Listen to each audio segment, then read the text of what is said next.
ಪಾಂಡುಪುರದಲ್ಲಿ ನಮ್ಮ ಧರ್ಮರಾಯರಿದ್ದರು. ಹೆಣ್ಣಿಂದ ವನವಾಸವೆಂದು ಸತಿಯ ನಿಂದಿಸಿದ್ದರು.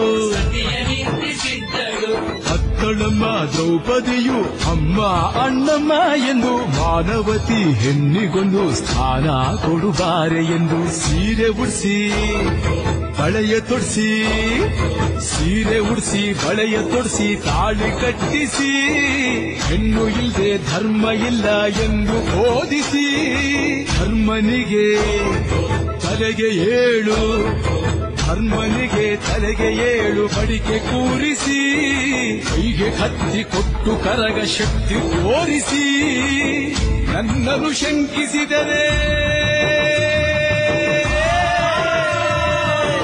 ನನ್ನನ್ನು ಶಂಕಿಸಿದರೆ ಪ್ರಳಯ ಎಂದಳಮ್ಮ.